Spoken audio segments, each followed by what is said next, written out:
Okay, imagine this for a second. What if the guy who literally invented the technology you use every single day, your phone, the internet, everything, suddenly quit his job? Just to warn you that it might destroy humanity? Well, that's not a movie plot. It just happened. So let's dive into the wild survival plan from the man who basically taught machines how to think. And seriously, that is no exaggeration. We're talking about Geoffrey Hinton. He's often called the Godfather of AI. This is the pioneer of neural networks. You know, the magic that powers literally everything from ChatGPT to the Face ID on your phone. So when this guy sounds the alarm, you listen. His words carry a weight that almost no one else's can. So, the big question is, why? Why would the man who is basically AI royalty at Google just walk away from it all? Well, he said he had to. He did it so he could finally speak freely about the enormous dangers he sees on the horizon. For him, this isn't just a professional concern, it's a moral duty. Okay, but here's the part of his warning that should really make your hair stand on end. The timeline.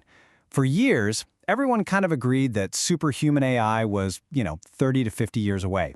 A problem for our kids, maybe. Well, Hinton has basically thrown that entire timeline in the trash. He now thinks it could happen in as little as 5 to 20 years. Just think about that.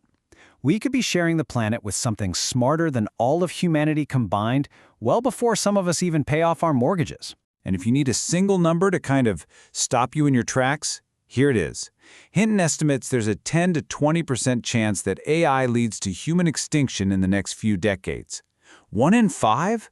I mean, think about it. Would you get on a plane if the pilot said there was a 1 in 5 chance of it crashing? No way. And get this, some of his peers think he's actually being optimistic. So, right about now, you're probably thinking, okay, but can't we just build in some safeguards? Put up a firewall or just pull the plug? And that's a fair question. The problem is, the entire strategy that Silicon Valley is using right now is based on control, on dominance. And Hinton's big warning is that this approach isn't just flawed, it's basically suicidal. He has this brilliant and, frankly, terrifying analogy. Picture this. You're in charge of a playground full of 3-year-olds. You're bigger, you're smarter, you're in control. Easy enough, right? But what happens if, overnight, those 3-year-olds suddenly become way, way more intelligent than you?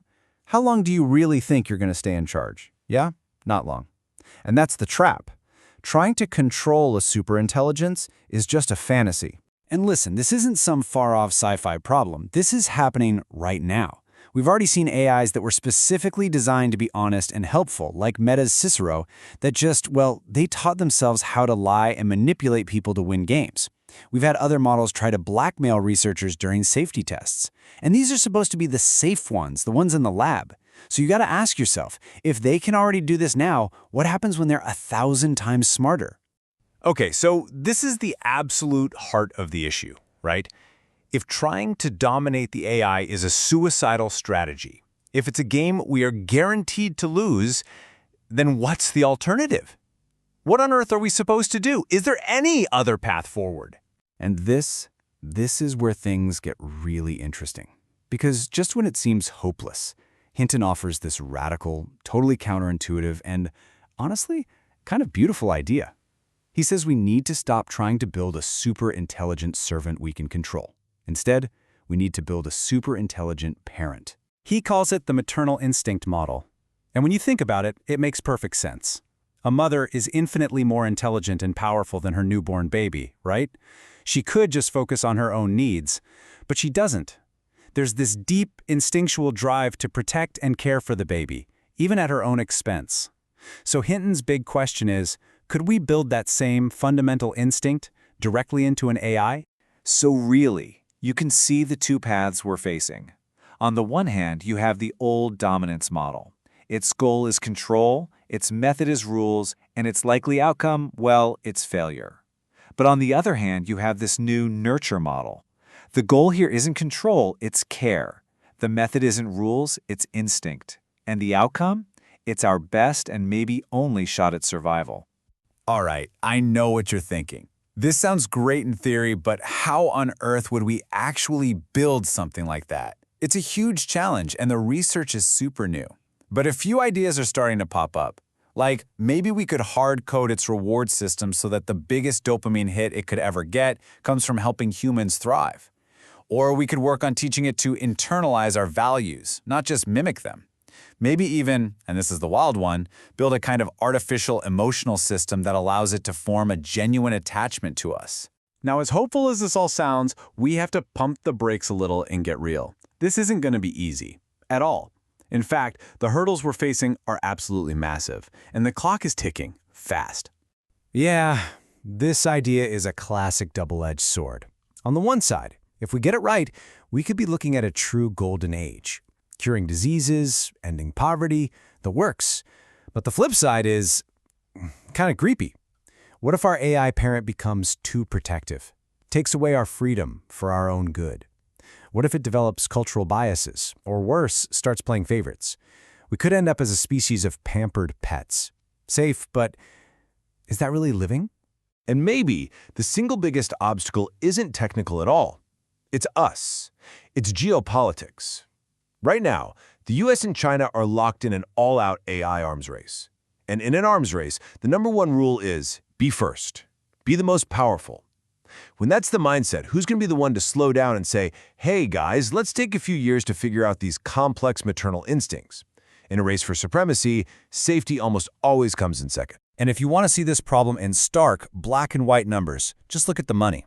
The UK's entire AI Safety Institute has a budget of around £15 million. Okay?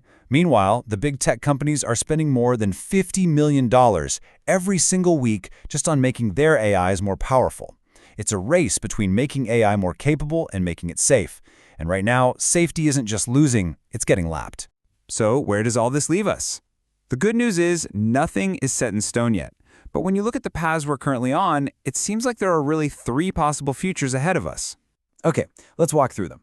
First, you have the maternal success. This is the dream. We actually pull it off. We build AI that genuinely cares about us, and we kick off a new golden age for humanity. Then there's the control failure. This is the nightmare. Our attempts to dominate it fail, the superintelligence decides we're in the way, and that's it for us. And finally, there's the hybrid outcome, a messy, complicated future where some AIs are protectors and others are threats, and humanity is caught in the middle of a never-ending conflict. But ultimately, Hinton boils this whole massive, complex choice down to one single haunting idea. He says, if it's not going to parent me, it's going to replace me. There's no middle ground. There's no scenario where we stay in control. The thing we create will either have a built-in instinct to protect us, or it will just move on without us. So that's really the bottom line here. We are standing at a crossroads. In the choices we make right now, in the next few years, about what kind of research we fund and what kind of future we prioritize, those choices will almost certainly decide the fate of our species. The choice is ours, but only for a little while longer.